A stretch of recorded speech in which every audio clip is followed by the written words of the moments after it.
नमस्कार। मैं डॉक्टर अमित रंजन एक बार फिर से आप सबका अपने YouTube चैनल बीपीएससी जोन पर स्वागत करता हूं। आज हम लोग जिस विषय पर चर्चा करने वाले हैं वह है पूर्व मध्यकाल 800 से 1200 ईस्वी, जो कि राजपूत युग के नाम से भी जाना जाता है। यही वह समय था जब भारत जो है छोटे छोटे टुकड़ों में बटा हुआ था और इन टुकड़ों पर जो है अलग अलग राजपूत राजा जो शासन किया करते थे। इन राजपूतों के विषय में जो है सबसे प्रसिद्ध जो है वह इनकी उत्पत्ति का सिद्धांत है। कुछ लोग इन्हें भारतीय उत्पत्ति बताते हैं कि कुछ विद्वान विदेशी उत्पत्ति बतलाते हैं। भारतीय उत्पत्ति में भी दो प्रमुख मत है। कुछ बतलाते हैं कि ये प्राचीन क्षत्रियों से उत्पन्न हुए, कुछ लोग जो है अग्निकुंड का सिद्धांत देते हैं। विदेशी उत्पत्ति में कहा जाता है कि ये शक जो है कुषाण है हुन इत्यादि से उत्पन्न हुए। तो आज हम लोग यही राजपूत युग या पूर्व मध्यकाल के बारे में देखेंगे। अलग अलग पीटी परीक्षाओं में जो सवाल आए हैं उस पर हम लोग यहाँ पर चर्चा करेंगे। पहला सवाल है, पृथ्वीराज चौहान के नाम से प्रसिद्ध है। पृथ्वीराज चौहान के नाम से कौन प्रसिद्ध है?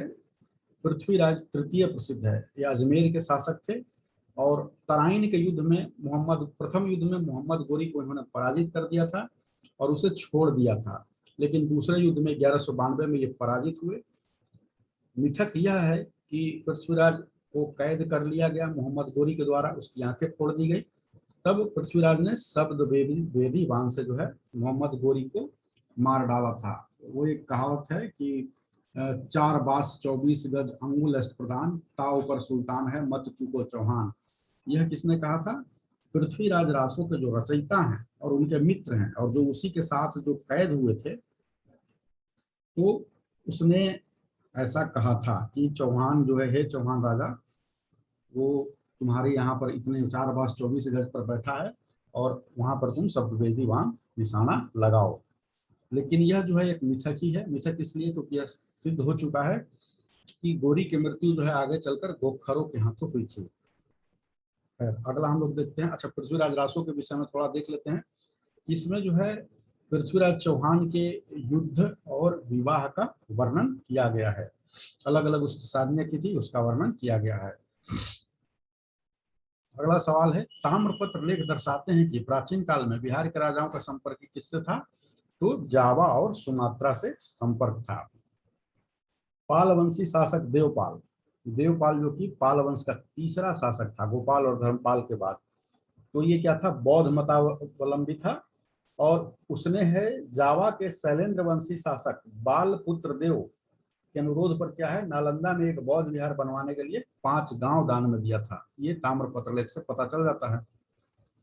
अगला सवाल है, गोविंद चंद्र गहड़वाल की एक रानी कुमार देवी ने धर्म चक्र जिन विहार बनवाया था, ये कहाँ बनवाया था? सारनाथ में। सारनाथ वही स्थान है जहां पर कि भगवान बुद्ध ने अपना पहला उपदेश दिया था, धर्म चक्र प्रवर्तन किया था, जिसे धर्म चक्र प्रवर्तन के नाम से जाना जाता है। इसको लेकर भी एक कहानी है जो कि मैंने बौद्ध धर्म वाले अपने वीडियो में बताया है, उस पर चर्चा यहाँ पर नहीं की जाएगी। अगला सवाल है, हम्मीर महाकाव्य में चौहानों को क्या बतलाया गया है? तो हम्मीर महाकाव्य में चौहानों को बतलाया गया है सूर्यवंशी। अलग अलग बताया गया है, कहीं अग्निकुंड से बतलाया गया है कि उत्पन्न हुए थे, कहीं बतलाया गया है कि सूर्य के जो ऑर्बिट है उससे उत्पन्न हुए थे। तो ऐसे ही हम्मीर महाकाव्य में चौहानों को सूर्यवंशी बतलाया गया है। राजपूतों की उत्पत्ति का सिद्धांत जैसा कि मैंने पहले बताया था भारतीय उत्पत्ति में। अगला है सवाल, आल्हा और उदल, आल्हा उदल किससे संबंधित है? आल्हा उदल संबंधित थे, तो यहाँ पर 4 क्षेत्र दिया हुआ था। यह है चंदेरी, विदिशा, महोबा और पन्ना। तो इसका सही आंसर है महोबा से। आल्हा उदल किससे संबंधित थे? महोबा से संबंधित है। महोबा कहाँ पे है? आप जानते होंगे, बहुत फेमस जगह है, यूपी में बुंदेलखंड क्षेत्र में अवस्थित है महोबा। आल्हा उदल की जो कहानी है ये अलग अलग कई पुस्तकों में मिलती है। जगनिक जो के द्वारा लिखी गई है परमाल रासो, उसके आल्हा खंड में यह कहानी मिलती है। जगनिक परमाल रासो याद करने के लिए जप, जगनिक का ज और परमाल का प, जप हो गया, यानी कि आप मंत्र का जप कर रहे हैं। इस तरह से कल्पना करके आप याद कर सकते हैं कि परमाल रासो किसने लिखी? तो जगनिक ने। उसी परमाल रासो के आल्हा खंड में आल्हा उदल का वर्णन दिया गया है।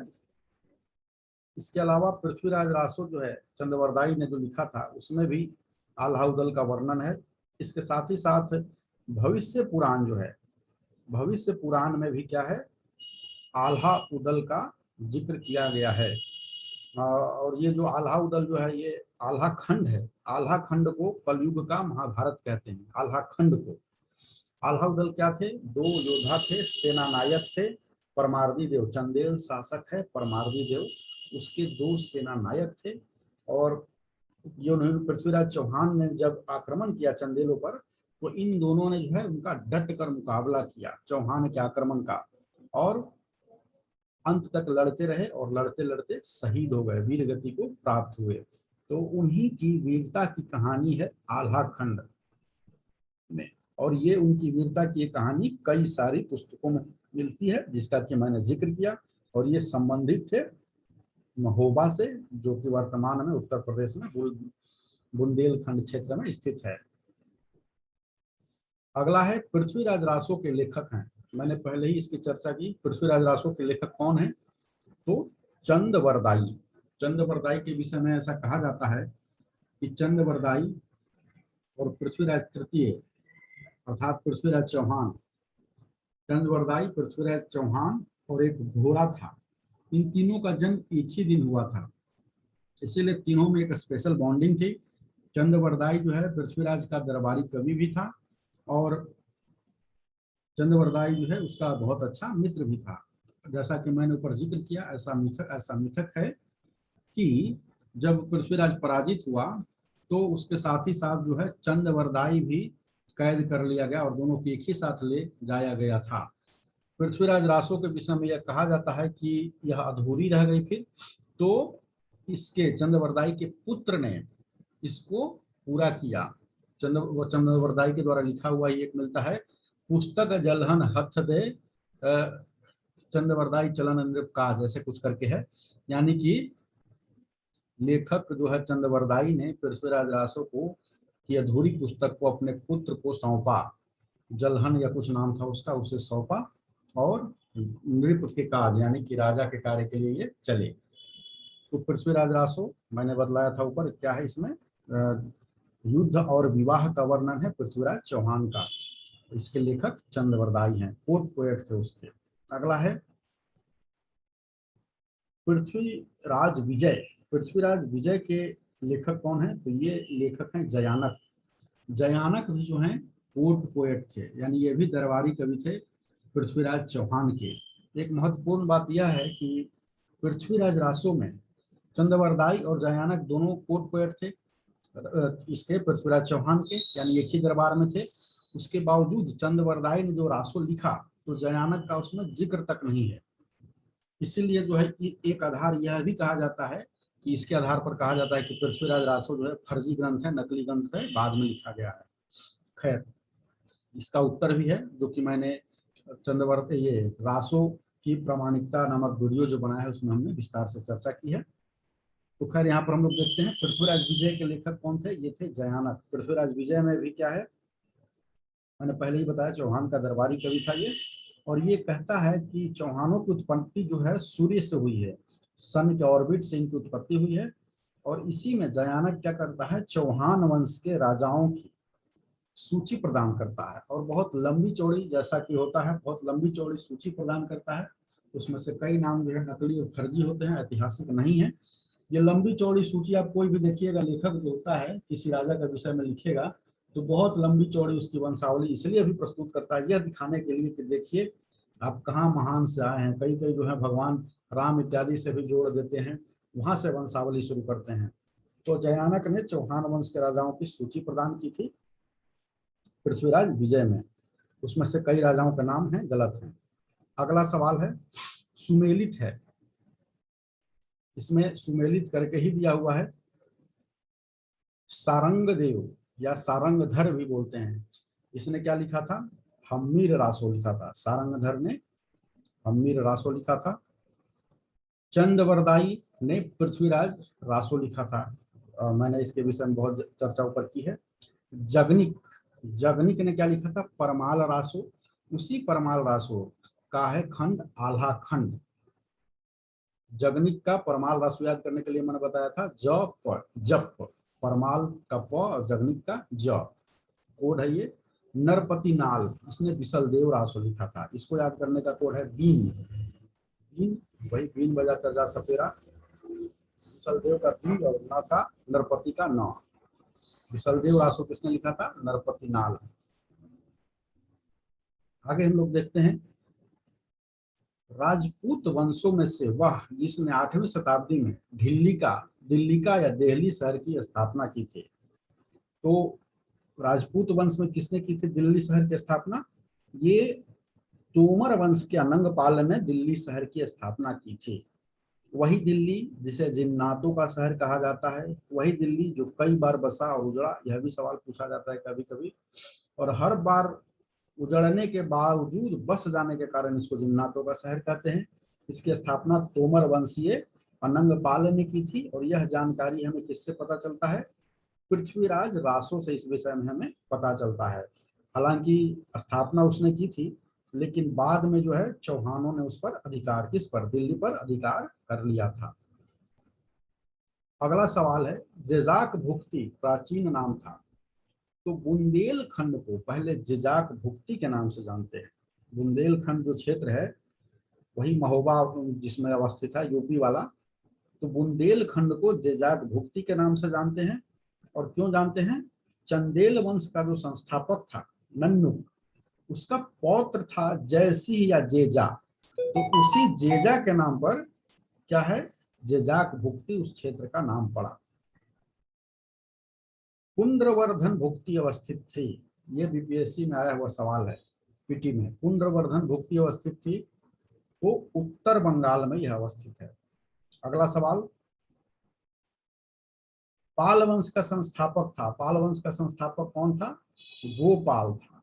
अलग अलग मिथक है कि ये गलेडिया था, क्या था, लेकिन पाल वंश का संस्थापक यहाँ पूछ रहा है तो कौन था? गोपाल था। ये बौद्ध धर्मावलंबी था, बौद्ध धर्म में ये विश्वास रखता था, आस्था रखता था। और नालंदा में इसने एक विहार की स्थापना की थी। ओवरऑल जो पाल वंश है वो बौद्ध धर्म को बढ़ावा दिया उसने। आगे जितने भी राजा हुए उन्होंने महाविहार इत्यादि की स्थापना की। तो पाल वंश का संस्थापक गोपाल था। और उदंतपुरी, उदंतपुरी क्या? बिहार शरीफ। खैर इस पर हम बाद में देखेंगे। अगला सवाल है, सोमपुर महाविहार। सोमपुर महाविहार का निर्माण कराया था धर्मपाल ने। ये धर्मपाल कौन था? गोपाल का पुत्र था। गोपाल का पुत्र था धर्मपाल। और धर्मपाल का पुत्र था, जैसा कि हमने पहले देखा, कि देवपाल। तो सोमपुर महाविहार का निर्माण किसने करवाया था? सोमपुर महाविहार का निर्माण करवाया था धर्मपाल ने। और इससे जुड़ा बहुत इंपॉर्टेंट है, देखिए आगे दिख ही रहा है, तो उस पर हम लोग अभी चर्चा करते हैं। सवाल देख लेते हैं हम लोग पहले। उस पाल शासक का नाम बताइए जिसने विक्रमशिला विश्वविद्यालय स्थापित किया। ये सवाल बहुत सारी परीक्षाओं में बहुत बार पूछा गया है और ये बीपीएससी में भी आया हुआ सवाल है, पीटी में। तो इसका भी उत्तर है धर्मपाल। धर्मपाल ने क्या था? विक्रमशिला विश्वविद्यालय की स्थापना की थी। विक्रमशिला वही भागलपुर जिले में है। और इस विश्वविद्यालय की देखभाल के लिए, कि मतलब उसको फंडिंग सही से होता रहे, क्या किया? किसने? 100 गांव जो है दान में दे दिया था। धर्मपाल ने दान में दे दिया था 100 गांव। ये धर्मपाल जो है ट्रिपिटाइट संघर्ष जो हुआ था उसके लिए भी प्रसिद्ध है। धर्मपाल ट्रिपिटाइट संघर्ष, जो त्रिपक्षीय संघर्ष, यानी 3 जो राजा थे, 3 राजवंश थे, वो लोग कन्नौज पर अधिकार के लिए लड़ते रहते थे। तो 3 वंश थे, वो कौन कौन थे? पाल वंश थे, प्रतिहार वंश थे और राष्ट्रकूट वंश थे। तो पाल वंश का जो धर्मपाल था, राष्ट्रकूट का ध्रुव था। तो ये तीनों पाल, प्रतिहार, राष्ट्रकूट लड़ते रहते थे किसके? कन्नौज पर अधिकार के लिए। तो पाल वंश में जो है धर्मपाल जो है वही धर्मपाल जिसने विक्रमशिला विश्वविद्यालय की स्थापना की। उसका अधिकांश समय ये त्रिपक्षीय संघर्ष में ही बीता। लेकिन ऐसा नहीं है कि युद्ध में व्यस्त रहने के बावजूद भी इसने जो है बहुत सारे कार्य किए। कहा जाता है कि 100 से ऊपर इसने विहार और पढ़ने लिखने के स्थानों की स्थापना की थी इसी धर्मपाल ने। अगला सवाल हम लोग देखते हैं, ये आ ही गया। विक्रमशिला विश्वविद्यालय कहाँ अवस्थित है? तो विक्रमशिला विश्वविद्यालय बिहार में, जैसा कि मैंने अभी बताया, विक्रमशिला क्या भागलपुर जिला में, तो विक्रमशिला विश्वविद्यालय स्थापित कहाँ, अवस्थित कहाँ है, बिहार में। और इस वीडियो का अंतिम सवाल हम लोग देखेंगे। यह जो टॉपिक है पूर्व मध्यकाल, इसको हम लोग 2 खंडों में देखेंगे और इस वीडियो का अंतिम टॉपिक हम लोग देखेंगे वह है हिरण्यगर्भ धार्मिक कार्य कराया था। हिरण्यगर्भ धार्मिक कार्य किसने करवाया था? तो दंती दुर्ग ने करवाया था। हिरण्यगर्भ संस्कार क्या है, इसके विषय में हम लोग थोड़ा देख लेते हैं। हिरण्यगर्भ शब्द का पहला उल्लेख जो है ऋग्वेद में मिलता है। मतलब हिरण्यगर्भ मतलब क्या? सोने का गर्भ। इसमें होता क्या था कि कमल के आकार का एक बनाया जाता था कुंड जैसा, और उसमें राजा जो है या दान करता है उत्तर की ओर मुंह करके बैठता था, और कमल जो है वो सोने का ही होता था, एक कुछ लंबाई चौड़ाई उसकी निश्चित हुआ करती थी, और वो राजा या दान करता बोलता था कि यद्यपि कि मेरा जन्म जो है माता के गर्भ से हुआ है, लेकिन इस कार्य को संपन्न करने के बाद जो है मैं गुरु के द्वारा मेरा दूसरा जन्म होगा। इस कार्य का मतलब यानी दान वाला कार्य, उसमें कुछ नहीं है, बैठ ये वैसे राजा इस संस्कार को करवाते थे आमतौर पर। जो राजपूत नहीं होते थे, इस संस्कार को करवाने के बाद है उनको कहा, मान लिया जाता था कि वो क्या है, उनका दूसरा जन्म हुआ है और वो राजपूत राजा के रूप में स्वीकृत हो जाया करते थे। तो इस वीडियो में यहाँ पर सवाल है, हिरण्यगर्भ धार्मिक कार्य किसने कराया था? तो दंती दुर्ग ने। हिरण्यगर्भ क्या है हमने देख लिया, कुछ नहीं, इसमें पंडितों को खुद दान वान देते हैं और कहते हैं हाँ ठीक है तुम आज से राजपूत हो गए। तो हिरण्यगर्भ संस्कार करवाया था दंती दुर्ग ने। इस वीडियो में फिलहाल इतना ही। अगले वीडियो में हम लोग सेकेंड पार्ट में जो है इसके शेष सवालों को देखेंगे। इसके अलावा जो है हम लोग हिंदी साहित्य में जो सीरीज चल रही थी उस सीरीज को आगे बढ़ाएंगे हम लोग। उसमें कई सारे टॉपिक थे, व्याख्या थी, व्याख्या को जारी रखेंगे। इसके साथ ही साथ जो है राजभाषा हिंदी की संवैधानिक स्थिति पर मैं वीडियो बनाने वाला था, लेकिन ये बहुत बहुत बड़ा हो जाता, तो उस पर इस श्रृंखला को भी मैं वहाँ शुरू करूँगा। और इसके अलावा भी हिंदी साहित्य में हम लोग अन्य टॉपिक को देखेंगे। फिलहाल इस वीडियो में इतना ही। मेरे साथ जुड़े रहिए, क्योंकि मैं एक के बाद एक कोशिश करूंगा कि परीक्षा उपयोगी जो है वीडियो आप लोगों के लिए लेकर आऊं। इस वीडियो के लिए इतना ही। धन्यवाद। जय हिंद, जय भारत।